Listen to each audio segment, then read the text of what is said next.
Student, कल मैंने आपको सोशल रिसर्च के बारे में, शोध की पद्धतियों के बारे में पढ़ाया था। थोड़ा सा सामाजिक अनुसंधान, वैज्ञानिक पद्धति, इसके बारे में हम चर्चा करेंगे। वैज्ञानिक पद्धति, इंग्लिश में इसको बोलते हैं साइंटिफिक मेथड। देखिए, हम समाजशास्त्र की यदि बात करें तो समाजशास्त्र दो शब्दों से मिलकर बना है। पता है, सुरेखा मैडम ने पढ़ाया था, समाज प्लस शास्त्र। अगर हम सोशियस प्लस लोगस, समाज प्लस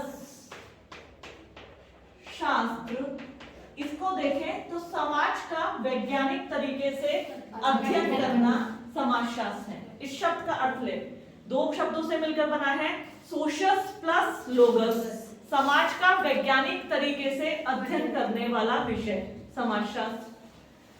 अभी तक हम ये सोच के बैठे हैं कि रसायन शास्त्र, जीव विज्ञान, भौतिक विज्ञान और प्राणी विज्ञान, यही सब साइंस के सब्जेक्ट हैं। ये सब साइंस है या ये विज्ञान है। हम ये कहते हैं कि बॉटनी, फिजिक्स, केमिस्ट्री में केमिकल्स को मिला के हम कार्यकारण संबंधों की व्याख्या कर सकते हैं। फिजिक्स में हमारे पास स्केल होते हैं जो नापते हैं, ठीक है, कितने मीटर लंबा है, कितने किलोमीटर दूरी है, दूरी को मापने के यंत्र हैं, ठीक है। इसी प्रकार हम वनस्पति विज्ञान में वनस्पतियों के अध्ययन देखते हैं और जीव विज्ञान में जीवों का अध्ययन। इसलिए हम कहते हैं वो एक पद्धति के अनुरूप चलते हैं, इसलिए वो सारे विषय क्या है, विज्ञान। लेकिन आज मैं तुम्हारे नॉलेज के लिए बता दूं, समाजशास्त्र भी एक विज्ञान है। अगर कोई तुमसे पूछने लगे ये कला है या विज्ञान, तो ये विज्ञान है। कैसे? क्योंकि हम जिन पद्धतियों का प्रयोग करते हैं वो सब वैज्ञानिक होती हैं। सामाजिक अनुसंधान आपका एक पेपर है, सोशल रिसर्च, जिसमें समाज के विषयों के संबंध में तथ्यों की, फैक्ट्स को कलेक्ट किया जाता है, जानकारी को इकट्ठा किया जाता है। जिन विषय के बारे में हमें नहीं पता है हम खोजबीन करते हैं। रिसर्च कहते हैं खोजबीन करना, जानकारी इकट्ठा करना। तो सामाजिक अनुसंधान, सोशल रिसर्च, समाज के किसी विषय के संबंध में जानकारी या खोजबीन करना, ठीक है। अब उसमें हम वैज्ञानिक पद्धति को प्रयोग में लाते हैं। वैज्ञानिक पद्धति को इंग्लिश में बोला जाता है साइंटिफिक मेथड। साइंटिफिक मेथड अब किसे कहते हैं? अभी तनु मैडम ने बोला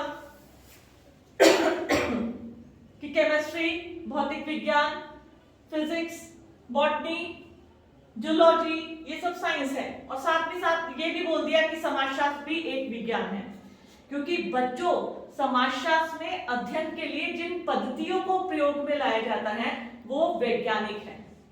वही आज मैं तुम्हें बताने जा रही हूं कैसे वैज्ञानिक है, क्यों हम इसे विज्ञान मानते हैं, कौन कौन सी पद्धतियां हैं, किन किन चीजों का इस्तेमाल इसमें किया जाता है। देखो, कॉल पियर्सन थे। कॉल पियर्सन ने बोला सभी विज्ञानों की एकता उनकी पद्धति में है, ना कि विषय सामग्री में। इसको लिख लीजिए। कॉल पियर्सन के अनुसार सभी विज्ञानों की एकता, कॉल पियर्सन के अनुसार सभी विज्ञानों की एकता उसकी पद्धति में है, ना कि विषय सामग्री में। कॉल पियर्सन के अनुसार सभी विज्ञानों की एकता उसकी पद्धति में है, ना कि विषय सामग्री में। कॉल पियर्सन के अनुसार सभी विज्ञानों की एकता उसकी पद्धति में है, ना कि विषय सामग्री में। कहने का मतलब समझो कि जो विज्ञान होता है, विज्ञान को हम उसके मेथड से जानते हैं, ना कि उसमें जो कंटेंट होते हैं उससे नहीं। ये हमें मतलब नहीं है हम समाजशास्त्र में जाति पढ़ रहे हैं, धर्म पढ़ रहे हैं, परिवार पढ़ रहे हैं, विवाह, नातेदारी, कंटेंट्स पे हम नहीं जा रहे हैं। हम जिस मेथड्स के थ्रू उसका अध्ययन कर रहे हैं, मेथडोलॉजी, उसके थ्रू हम जिस चीज से, जिस तरीके से सिस्टमैटिक अध्ययन कर रहे हैं वो भी विज्ञान है। अब तुम्हें एक एग्जांपल से, मैंने कल भी समझाया था और आज भी बता रही हूं, हम चीजों को, इसके वजन, कुर्सी है, इसका वजन माप सकते हैं, इसकी डायमीटर्स ले सकते हैं स्केल से, ये इतनी लंबी है, इतनी चौड़ी है, ठीक है, अब हम समाजशास्त्र में मनुष्य की अंतःक्रियाओं और संबंधों का अध्ययन करते हैं। हम संबंधों को मीटर किलोमीटर में नहीं नाप सकते, हम इनको तोल नहीं सकते कि वह आधा किलो प्यार करती है, 2 किलो उसको करती है और 5 किलो उसको करती है, ऐसे तो नहीं हम बोल सकते। हम कहते हैं कि हाँ उनका विश्वास इतना है, वो मानती है। कई बार हम कहते हैं अरे वो बड़ों को बहुत ही मानती है। अगर हम कह रहे हैं वो बड़ों को 5 किलो मानती है तो अटपटा सा लगेगा ये क्या है 5 किलो, ये कोई चीनी है जो 5 किलो मानती है। कहने का मतलब तुम समझने की बात करो, हमारे पास फिजिक्स में पैमाने हैं जिससे हम माप सकते हैं, बाट है जिससे तोल सकते हैं, लेकिन वस्तुओं को, हम मनुष्य का व्यवहार, आज हम उदास हैं तो आज हमें कुछ अच्छा नहीं लग रहा, तुम कहोगे सिद्धबली चल रही है मैं आज, अच्छा बुधवार चल ना आज नहीं, चलो अच्छा शॉपिंग करने चल, मैं नहीं आज तो जाना ही नहीं है, बहुत गुस्सा आया हुआ है। और जब हम खुश हैं सिद्धबली चलेंगे, हाँ चल पहले सिद्धबली चलेंगे, फिर मोमोज खाएंगे, फिर बाजार से टॉप लेने चलेंगे। हम खुश हैं, खुशी में कुछ भी करा लो, और जब दुख है तो तुम हमें 500 रुपए भी जेब में रख दो कि जा तो ही ले लो। ठीक है, एक एग्जाम्पल, हम अपने व्यवहारों को नाप नहीं सकते, तोल नहीं सकते, क्योंकि मनुष्य का व्यवहार परिवर्तनशील होता है, समय परिस्थिति के अनुरूप वो बदलता रहता है, एक जैसा तो नहीं रहता। समय हुई, परिस्थिति हुई, आज घर में शादी का माहौल है, खुशी है, सब है, हम लोग बहुत खुश रहते हैं। वही परीक्षा आ गई तो कितना खुश हो गए तुम कि कल को शादी है और आज एग्जाम देने जाना है, तो तुम खुशी के मारे डांस ही करने लगोगे नहीं ना, टेंशन रहेगी। तो हम इन बदलते व्यवहारों को, हमारे विश्वासों को तोल नहीं सकते, माप नहीं सकते, इसका कोई पैमाना नहीं बनाया।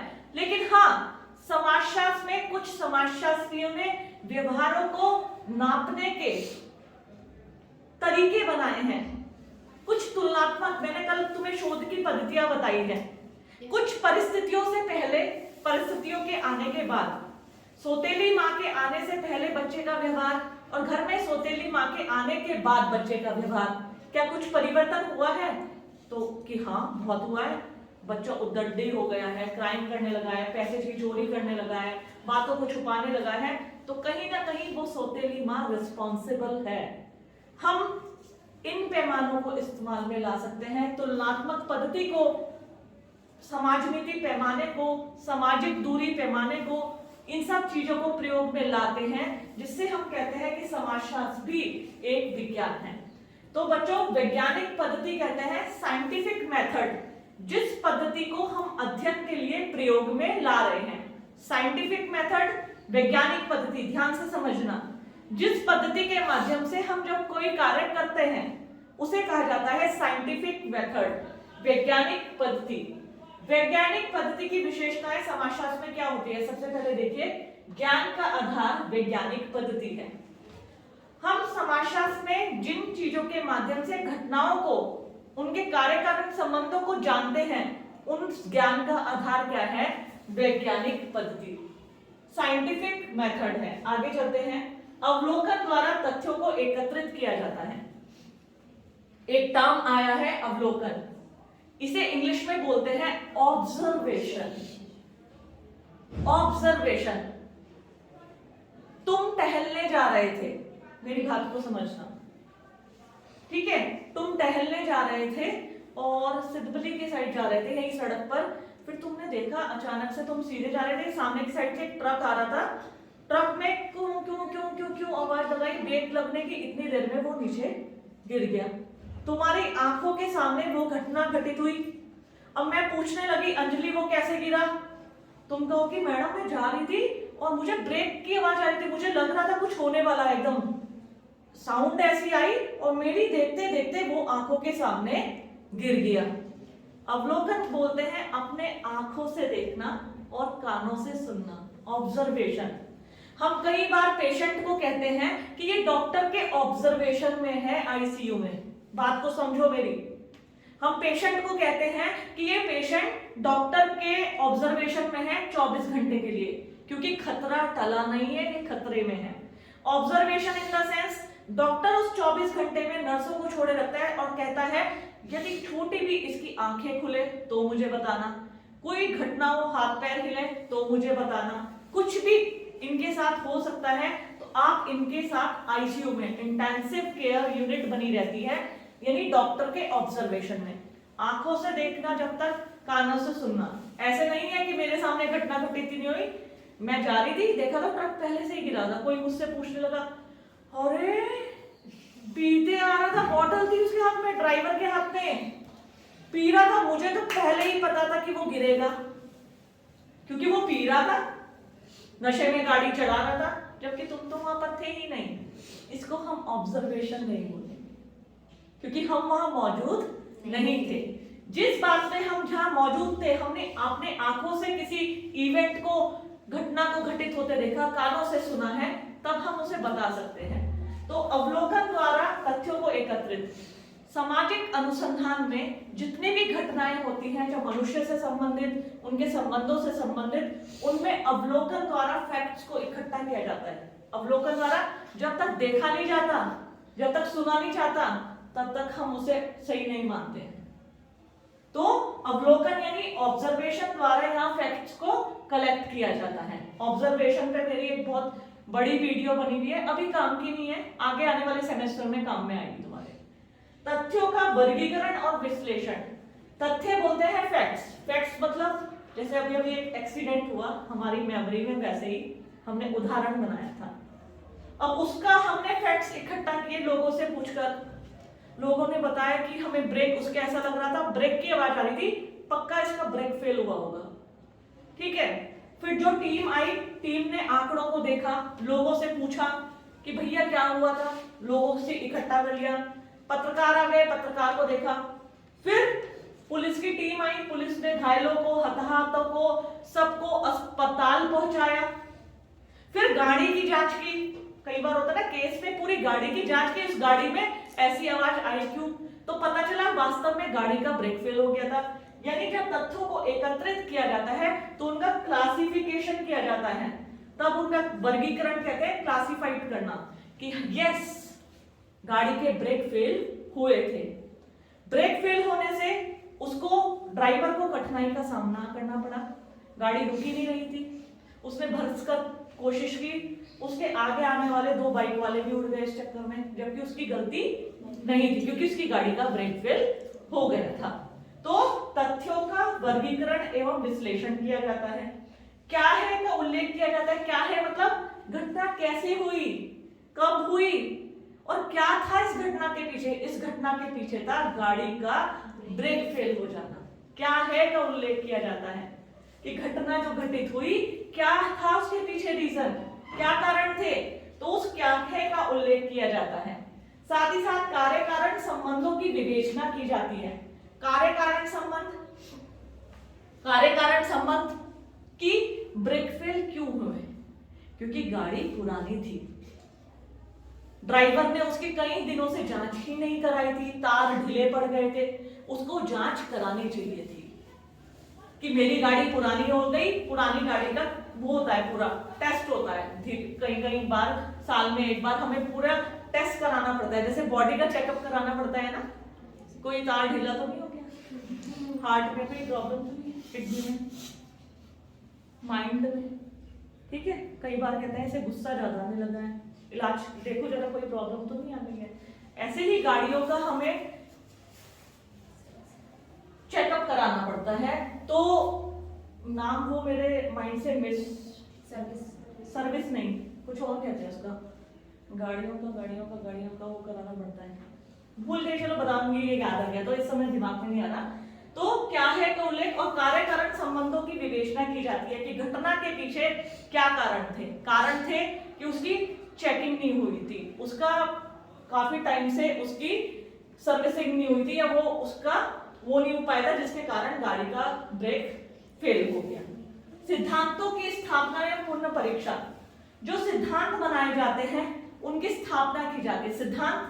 सिद्धांत कहते हैं जो जितने भी सिद्धांत बनते हैं, जैसे मेथड्स, जो हमारे मेथड से, मेथडोलॉजी जिसे कहा जाता है, हमारी जो मेथडोलॉजी थी, पद्धतियां थी, सिद्धांत थे कि वो किसके कारण से घटित हुई, उनके पीछे पीछे निहित कारण क्या है, उनको कैसे दूर किया जा सकता था और इन्हें किसे पुनर्स्थापित। अब हमें भविष्य में, जैसे ये भविष्य करने की क्षमता, भविष्य में ऐसी दुर्घटनाओं से बचने के लिए हर परिवहन विभाग को एक्टिव होना पड़ेगा। हर गाड़ियों की सर्विसिंग पे देखना पड़ेगा कि 2 साल, कितने साल पहले इसकी सर्विसिंग हुई थी, जांच कब हुई थी। तो ऐसे में भविष्य में होने वाली इस तरह की दुर्घटनाओं से बचा जा सकता है। यानी हम भविष्यवाणी भी कर सकते हैं। अगर इन पे निगरानी नहीं की तो भविष्य में भी ऐसी दुर्घटनाएं होने की संभावनाएं हो सकती हैं। तो कहने का मतलब वैज्ञानिक पद्धति की जो विशेषताएं हैं तो वो हमें बताते हैं कि इसे साइंटिफिक क्यों कहते हैं, वैज्ञानिक पद्धति क्यों कहलाती है। तो ये इसकी आधारभूत विशेषताएं हैं। अब आता है वैज्ञानिक पद्धति के चरण, step of scientific method. Step of scientific method या वैज्ञानिक पद्धति के चरणों में हम उस पूरी विधि जिसमें हम सामाजिक अनुसंधान में किसी विषय या समस्या का बारे में रिसर्च करते हैं। देखो बच्चों, ये है समाजशास्त्र, बार बार रिपीट कर रही हूं, इसमें हमें मनुष्य के सामाजिक संबंध, उनकी अंतरक्रिया, संबंधों के बदलते स्वरूप, इनका अध्ययन करना है। हमें ये नहीं अध्ययन करना कि पृथ्वी इतनी गर्म थी या इसमें ग्लोबल वार्मिंग हो गई, ये सब ज्योग्राफी के विषय हैं, साइंस उसके विषय हैं, जियोलॉजी के, भूगर्भ विज्ञान के।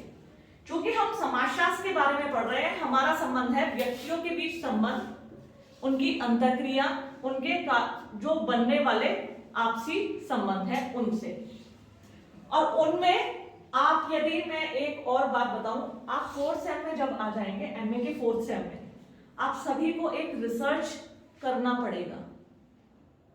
आपका पेपर ही है, जैसे 4 पेपर होते हैं, 5वां पेपर है फील्ड रिपोर्ट का। उसमें आपको कोई एक विषय या समस्या लेनी पड़ेगी और उस समस्या के में इन सभी चरणों को ध्यान में रखते हुए रिसर्च करना पड़ेगा। कुछ मेरे YouTube चैनलों पे चैनल्स बना हुआ है डॉक्टर तनु मित्तल के नाम से, देखा है किसने? Yes ma'am. किसने? डॉक्टर तनु मित्तल। सब्सक्राइब किसने किया? अच्छा, पहले से कर दिया, अब कर देना जिन्होंने नहीं किया। ठीक है, तो इस चैनल पे जो बच्चे, मैं क्या करती हूँ, जैसे तुम रिसर्च करने जाओगे तो मैं तुम्हें ये भी सिखाती हूँ कि बच्चों वीडियो भी बनाओ, तो मुझे पता चले हाँ वास्तव में तुम गए और तुमने रिसर्च किया। तो मैंने क्या किया, कुछ सिलेक्टेड बच्चे जिन्होंने बहुत अच्छा काम किया था उनकी वीडियो अपने YouTube पे अपलोड की है, आज शेयर करूंगी तुमसे। तुम उसमें देखना बच्चों ने कितनी मेहनत से काम किया है, और रीजन उसके पीछे जानते हो, कल भी मैंने तुम्हें बताया था, तुम आज एमए के स्टूडेंट हो, है ना, और मैं तुम्हें देख रही हूं कल के सरकारी नौकरी वाले बच्चे, तुम सब में ढूंढ रही हूं मैं। तुम सब आगे जाओगे, जहां आज मैं खड़ी हूं वहां तुम्हारी बारी है अब आने की। तो उसके लिए जैसे यहाँ आना है तो रिसर्च करना पड़ेगा, पीएचडी करनी पड़ेगी, नेट करना पड़ेगा, तो ये उसका फर्स्ट स्टेप है। अगर तुम्हें पीएचडी करनी है, तुम्हें आगे निकलना है, रिसर्च करना है, रिसर्च का फर्स्ट स्टेप, पहली सीढ़ी। सिद्धबली मंदिर में कितनी सीढ़ियां हैं? गिनी नहीं आज तक, किसी ने नहीं गिनी, मैंने भी नहीं गिनी। घबराओ मत, ये कोई जीके का क्वेश्चन नहीं है। आस्था से मंदिर जाते हैं, बस चढ़ते चले जाते हैं। लगभग मेरे ख्याल से वहां पे अगर तुम अपने अपने उसमें वो करो, कितनी होगी, 50 से ऊपर या 80 के आसपास, 80 या 100 के लगभग सीढ़ियां होगी। जब हम 80 या लगभग 100 सीढ़ियां चढ़ जाते हैं तो कहां पहुंचते हैं? मंदिर के दरवाजे पर। ठीक है, ऐसे ही रिसर्च के मामले में ये इसकी पहली सीढ़ी है। अगर तुम्हें पीएचडी करनी है, डेजर्टेशन करना है, तो ये फर्स्ट स्टेप है। तुम ऐसा तो नहीं है मंदिर में कभी शॉर्टकट मारते हो, एक सीढ़ी के बजाय डायरेक्ट 10वीं सीढ़ी पे छलांग मार के बंदरों की तरह चढ़ जाते हो, ऐसा है कुछ? नहीं, मैं भी ऐसी तुम्हारी जैसी पहले पहली सीढ़ी, दूसरी सीढ़ी, तीसरी सीढ़ी ऐसे चढ़ती हूँ। मेरी बात को समझो, मैं क्या कहना चाह रही हूँ। बच्चों, जो ये सब चीजें हैं कॉमन सी चीज लग रही है, लेकिन जब हम प्री पीएचडी कोर्स करने जाएंगे यूनिवर्सिटियों में, जब हमें वैज्ञानिक पद्धति पढ़ाएंगे, तो आपको भी हो, ये तो हमने पढ़ी है, तनु मैडम पढ़ाती थी हमें, साइंटिफिक मेथड, सामाजिक अनुसंधान, अवलोकन क्या है, फैक्ट्स किसे कहते हैं, तथ्य किसे कहते हैं, ये हमारी मैडम ने पढ़ाया हुआ है। क्योंकि यही बात मैं तुमसे डिस्कस करूं, जो बच्चे मेरे बाहर पीएचडी करने गए हैं, जैसे एक मेरी बच्ची मैं पहले भी बताई थी, साक्षी आगरा से पीएचडी कर रही है, कह रही है मैडम हम है ना पीएचडी यहाँ से कर रही हूँ, लेकिन जो एग्जाम दे के जाती हूँ आपकी वीडियो देख के जाती हूँ, मुझे यहाँ के प्रोफेसर्स का पढ़ाया हुआ ऐसे निकल जाता है। वो इस हाई लेवल में पढ़ाते हैं, देखो मैं बुराई नहीं कर रही, उनका लेवल इतना हाई होता है, लेकिन मैं धरातल की बात करती हूँ। मेरे बच्चे को यदि वैज्ञानिक पद्धति नहीं पता है तो वो ऑब्जर्वेशन, क्वेश्चनियर, हाइपोथेसिस कैसे बना लेगा? तो उन्हें फर्स्ट स्टेप पे तो चढ़ना पड़ेगा। इन सब चीजों को सीरियसली पढ़ो। मैंने कहा ना ये पेपर मुझे तुम्हें थिंकर्स पढ़ाना था, लेकिन मैंने देखा बच्चों के रिसर्च वाले पेपर में नंबर कम है। उनका अरे रिजल्ट उठा के देखो, रिसर्च में कम आए। तो फोर्थ सेम में भी रिसर्च, थर्ड सेम में भी मैं ही पढ़ा रही हूँ और फर्स्ट सेम में भी रिसर्च मैं ही पढ़ा रही हूँ। रीजन है उसके पीछे, क्योंकि तुम्हें सीरियस करना है रिसर्च के बारे में। रिसर्च में नंबर देखो, या तो तुम्हारे 0 आएंगे या फिर तुम 90% मार्क्स ला सकते हो, क्योंकि जो रिसर्च है मैथ्स की तरह से है। अगर मैंने कहा था ना तुम होटल या रेस्टोरेंट में गए, तुमने कहा कि भैया हमें मोमोज और चाउमीन ऑर्डर की, उसने मोमोज और चाउमीन के बदले छोले भटूरे और जलेबी तुम्हारे सामने ला के रख दी, तो तुमने क्या ऑर्डर किया था? चाउमीन और मोमोज परोस दी उसने। ऐसे एग्जामिनर तुमसे पूछेगा वैज्ञानिक पद्धति और बताने तुम अपनी दास्तान लग जाओ तो तुम्हारे 0 नंबर आएंगे। अगर उसने साइंटिफिक मेथड पूछा है, अगर तुम इस मेथड को डिस्क्राइब कर दोगे तुम्हारे 90% मार्क्स आएंगे, अबव ही आएंगे, ये मेरा दावा है। तो रिसर्च को एज अ मैथ्स की तरह मानो बच्चों, इसे मैथ्स की तरह समझो। अगर तुमसे वैज्ञानिक पद्धति पूछी जा रही है, या कल मैंने तुम्हें शोध की पद्धतियां बताई थी, रिसर्च मेथोडोलॉजी, शोध की कौन कौन सी पद्धति होती है, तो टू द पॉइंट्स वही पद्धतियां लिखो, ये गलती मत कर जाना। तो अब आगे मैं पढ़ाने जा रही हूँ तुम्हें वैज्ञानिक पद्धति के चरण, स्टेप ऑफ साइंटिफिक मेथड। हम चरण स्टेप होते हैं इसके, पहला चरण ये, दूसरा, तीसरा, और इसी उसमें हमें सीक्वेंस में लिखना है। ऐसा नहीं लिखना है कि आप भविष्यवाणी को पहले नंबर पर ले आओ, ये तो वैसा ही होगा फिर सिद्धबली मंदिर की 10वीं सीढ़ी पे कूद के चढ़ जाना। पहली, दूसरी, तीसरी, 5वीं, 6वीं, 7वीं को छोड़ दो और 10वीं पे चढ़ जाओ, फिर चोट खाओ, चोट खाओगे ना। तो इसमें स्टेप बिल्कुल ये सीक्वेंस है, इसके सीक्वेंस को भी ऐसे ही रखना है, इसके सीक्वेंस को आगे पीछे मत करना। बाकी जो मैं विशेषताएं, उद्देश्य, प्रकार बताती हूँ उन्हें आगे पीछे कर सकते हो, इनके सीक्वेंस को मत बदलना। सबसे पहला वैज्ञानिक पद्धति के चरण में है विषय या समस्या का चुनाव। जब भी हम कोई रिसर्च करते हैं बच्चों, सोशल रिसर्च, तो हमारे पास कोई विषय या समस्या होनी जरूरी है। समझाती हूं तुम्हें, विषय या समस्या। विषय जैसे हमें लगता है कि महिलाएं आगे नहीं बढ़ रही हैं, या पर्वतों पे जो हमारे हिली एरिया है वहां पे विमेंस के ऊपर बहुत ज्यादा वर्कलोड है। मैंने ऐसा ऑब्जर्व किया है, क्योंकि मैं 2 साल डिग्री कॉलेज में थी, तो मैं पहाड़ पे बखाल में थी, तो मैं वहां देखती थी महिलाएं सुबह 4 बजे उठ के काम में लग जाती थी, लकड़ी लाना, चारा लाना, आने के बाद दूध धोना, पशुओं को चारा देना, फिर खेत पे चले जाना। तो मुझे लगता वहां पे मोस्टली लोग शाम को पीते घूमते थे, जो मेल्स होते थे। तो मैंने कहा ये मैंने अलग कल्चर देखा, तो मैंने लोगों से बातचीत की, तो मुझे एक ऑब्जर्वेशन, मेरा एक अवलोकन निकला कि वहां पे महिलाओं पे कार्यभार ज्यादा है। तो सबसे पहले अगर आपको कोई रिसर्च करना है तो उसका फर्स्ट स्टेप है आपके पास कोई विषय या समस्या होनी चाहिए। या फिर समस्या हम देखते हैं अक्सर अखबारों में पढ़ते हैं, किसान आत्महत्या कर लेते हैं। तो किसान आत्महत्या क्यों करते होंगे, क्या कारण होगा उसके पीछे, ठीक है। या बच्चे ड्रग्स ले रहे हैं। आज मैं देखती हूँ, मैं भी यहाँ की पुलिस की मेंबर हूँ, तो जब मीटिंग होती है, कल भी मीटिंग थी एक, मैंने कहा था मेरी मीटिंग है, तो कल यहाँ की जो एसएसपी मैडम है पढ़ी थी, तो वो बोल रही थी तनु यहाँ पे ड्रग्स की बहुत प्रॉब्लम है। मैंने कहा हाँ मैडम, ये तो मैंने भी ऑब्जर्व किया है, यहाँ जो यूथ है उसमें ड्रग्स की बहुत प्रॉब्लम है। तो ये एक समस्या है। चाइल्ड क्राइम एक समस्या है। वर्किंग प्लेस पे वुमेन्स के साथ होने वाले जो हेरासमेंट है वो एक प्रॉब्लम है। कहने का मतलब जब भी आप कोई रिसर्च करते हैं आपके पास कोई ना कोई एक समस्या या विषय, टॉपिक को ही समस्या बोला गया है, विषय कोई समस्या होनी जरूरी है। तो यहाँ मैं तुम्हें कृषकों की आत्महत्या या पर्वतीय महिलाओं के ऊपर जो अत्यधिक कार्यभार है उसको टॉपिक बनाती हूँ। उसको टॉपिक बनाया, विषय या समस्या का चुनाव। तो विषय क्या होगी? पर्वतीय महिलाओं के ऊपर अत्यधिक कार्यभार, ये हमारी समस्या होगी। अध्ययन के उद्देश्यों का निर्धारण, हम ये पर्वतीय महिलाओं के ऊपर रिसर्च क्यों कर रहे हैं? अध्ययन के क्या उद्देश्य हैं? अध्ययन के उद्देश्य हैं कि वास्तविकता का पता लगाना कि वास्तव में महिलाओं के ऊपर कार्यभार अधिक है, क्या पुरुष उनका साथ नहीं देते हैं? महिला पंचायतों में, उत्तराखंड में महिलाओं की भागीदारी पंचायतों में 50% आरक्षण है उत्तराखंड में, लेकिन यहाँ तो महिलाएं 67% से भी ज्यादा पंचायतों में है। तो हमारे अध्ययन के उद्देश्य हैं यहाँ की महिलाओं की स्थिति को ज्ञात करना, क्या वाकई में ऐसा है या हमने अपने आप ही एक गांव को देख के अवधारणा बना ली कि यहाँ महिलाओं के ऊपर कार्यभार है। ठीक है, तो अध्ययन के उद्देश्यों का निर्धारण किया जाता है। फिर है उपकल्पना का निर्माण। उपकल्पना इसे इंग्लिश में बोलते हैं हाइपोथेसिस। जो ये चैप्टर आए हैं बच्चों, ये उपकल्पना, ये पूरे चैप्टर हैं। उपकल्पना, अवलोकन, प्रश्नावली, अनुसूची, पद्धतियां, ठीक है, ये पूरे चैप्टर्स हैं और विस्तार से मैं इन्हें तुम्हें आगे पढ़ाऊंगी।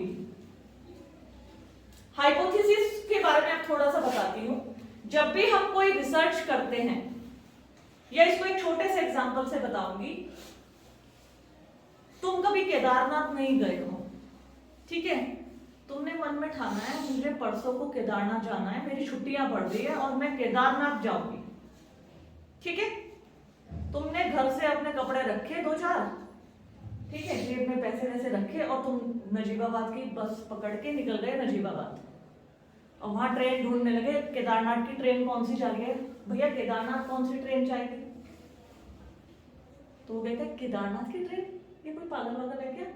यहाँ से केदारनाथ की ट्रेन जाती है, आप कहां से आ रहे? कोटद्वार। अरे भाई तुम उल्टे क्यों आ गए? कहने का मतलब जब हमें कहीं जाना होता है, जाने से पहले पूर्व तैयारी करनी पड़ती है। किसके लिए? कि हमें परेशानियों से बचें, समय कम लगे, हमारे साथ कोई दुर्घटना या ऐसी घटना ना हो जाए। तो केदारनाथ जाना है, सबसे पहले हमें गूगल पे सर्च करके देखना पड़ेगा केदारनाथ की दूरी क्या है, उसका रूट क्या है, क्या क्या किस किस माध्यम से वहां पहुंचा जा सकता है, कितने पैसे लगेंगे, वहां का मौसम कैसा है। यहाँ तो गर्मी पड़ रही है, अच्छा वहां कड़ाके की ठंड है, स्वेटर भी रख लो, बारिश भी होती है, रेनकोट भी रख लो, फिर वहां ऑक्सीजन लेवल गिरता है तो दवाई भी रख लो। ये होती है कहीं जाने से पहले पूर्व तैयारी। ऐसे ही हाइपोथेसिस, उपकल्पना को इंग्लिश में बोला जाता है हाइपोथेसिस। शोध के कार्यों को करने से पहले जो परेशानी उत्पन्न होगी उन सब से बचने के लिए हाइपोथेसिस बना ली जाती है। कहा जाता है उपकल्पना एक काम चलाऊ सामान्यीकरण है जिसकी सत्यता की जांच अभी बाकी है। कहने का मतलब उपकल्पना, हाइपोथेसिस, हम किसी शोध के विषय में ये बना लेते हैं, जैसे हम पर्वतीय महिलाओं का विषय पढ़ रहे थे कि वास्तव में पर्वतीय महिलाओं के ऊपर कार्यभार अधिक है। हमने ये हाइपोथेसिस बना ली कि वास्तव में पर्वतीय महिलाओं के ऊपर कार्यभार अधिक है। अब हमें जब रिसर्च करेंगे तो हमें अपनी हाइपोथेसिस को चेक करना है कि जो हमने हाइपोथेसिस बनाई है कि पर्वतीय महिलाओं के ऊपर कार्यभार अधिक है, क्या ये सही है? तो इसे बोलते हैं हाइपोथेसिस। जब कोई रिसर्च करते हैं, रिसर्च करने से पहले, या फिर जैसे कृषकों की आत्महत्याएं हैं, तो इसकी हमने हाइपोथेसिस बना ली। पहली हाइपोथेसिस बनाई कि मानसून जो होता है कृषकों की आत्महत्या का कारण होता है। दूसरी हाइपोथेसिस बनाई कि जो वो लोन लेते हैं, लोन चुका पाने में असमर्थ हो जाते हैं, जिसके कारण कर्जा उनकी आत्महत्या का कारण होता है। दूसरी हाइपोथेसिस हमने बना ली। पहली बनाई मानसून को, दूसरी कर्जे को। ध्यान से समझना। अब हमें इन दोनों हाइपोथेसिस को चेक करना है रिसर्च करके उस क्षेत्र में जाकर क्या वास्तव में हमने सही हाइपोथेसिस बनाई है? तो कहने का मतलब जब भी हम कोई रिसर्च करते हैं, रिसर्च करने से पहले हम सबसे पहले विषय लेते हैं, विषय के उद्देश्यों का निर्धारण करते हैं, फिर हाइपोथेसिस बनाते हैं, उपकल्पना का निर्माण, कुछ सेंटेंस वाक्य बनाने, फिर उन्हें जांचना कि ये सही है या नहीं, फिर अध्ययन क्षेत्र एवं इकाइयों का चयन। हमें किस क्षेत्र में जाना है अध्ययन करने? कृषकों की आत्महत्या। तो हमने देखा कि गुजरात राज्य में बहुत अधिक आत्महत्या होती है या महाराष्ट्र राज्य में बहुत अधिक आत्महत्या होती है, तो हमने महाराष्ट्र राज्य को चुना। फिर हमने देखा कौन से जिले में ज्यादा होती है, कौन से गांव में आजकल की तारीख में या पिछले कुछ वर्षों में ज्यादा हुई है, तो हमने अध्ययन क्षेत्र का चुनाव कर लिया। अध्ययन क्षेत्र और इकाई क्या होगी अध्ययन की? ऐसे कृषक जो मर गए हैं। इकाई बोलते हैं जैसे पर्वतीय महिलाओं की समस्याएं हैं, तो पर्वतीय महिलाओं की समस्याओं में हम अध्ययन क्षेत्र क्या होगा हमारा? हिली एरिया, पर्वत, चाहे हम दुगड्डा ले लें, चाहे यमकेश्वर वॉक ले लें, चाहे हम पौड़ी ले लें, वो तो हो गया अध्ययन क्षेत्र। इकाई होगी महिलाएं, जो वहां रहने वाली महिलाएं हैं। ध्यान रखना, अध्ययन का क्षेत्र और अध्ययन की इकाई कंफ्यूज मत होना, बीच बीच में तुमसे पूछती रहूंगी। क्षेत्र बोलते हैं जहां हमें रिसर्च करने जाना है, इकाई हो गई जिसके ऊपर रिसर्च करना है। अब आप एक बताओ, मैं ड्रग्स एडिक्शन का रिसर्च कर रही हूं, तो अध्ययन की इकाई कौन होंगे? वेरी गुड, घबराओ नहीं बेटा, बिल्कुल सही बता रहे हो। ड्रग्स एडिक्टेड बच्चे हमारी अध्ययन की इकाई होगी। अध्ययन के विषय से संबंधित जो हमारे रिस्पोंडेंट होते हैं, उत्तरदाता उनको बोला जाता है। हमें बोला जाता है रिसर्चर, अनुसंधान करता, जो रिसर्च करता है। ये सब टर्मिनोलॉजी अपने दिमाग में बिठा लो, भविष्य के प्रोफेसर हो आप। सबको प्रोफेसर बना के छोड़ूंगी, टीचर प्रोफेसर। मजाक कर रही हूं, कहा था ना करियर की एक चीज अपने दिमाग में बिठा लो आज ही, क्योंकि आज हम लक्ष्य निर्धारित करते हैं कि हमें ये बनना है, तो कहीं ना कहीं धीरे धीरे स्टेप बाय स्टेप चढ़ के हम लक्ष्य तक पहुंच ही जाते हैं। लेकिन जब हम लक्ष्य निर्धारित ही नहीं करेंगे, कभी इधर जा रहे, कभी उधर जा रहे, कभी उधर जा रहे, तो हम अपने ऊंचाई तक नहीं पहुंच पाते। लेकिन यदि आप लक्ष्य निर्धारित, गोल निर्धारित, set your goal, set your goal, अपने लक्ष्यों को पहले ही निर्धारित कर लो, या तो मुझे टीचर बनना है या मुझे प्रोफेसर बनना है, ठीक है। अब उसके लिए मुझे क्या करना है? बीएड करना है, नेट करनी है, पीएचडी करनी है, ठीक है, इस तरीके से। तो हाइपोथेसिस का हो गया, अध्ययन का क्षेत्र, अध्ययन की इकाइयां समझ में आ गई। अब आते हैं अध्ययन पद्धतियों का चुनाव।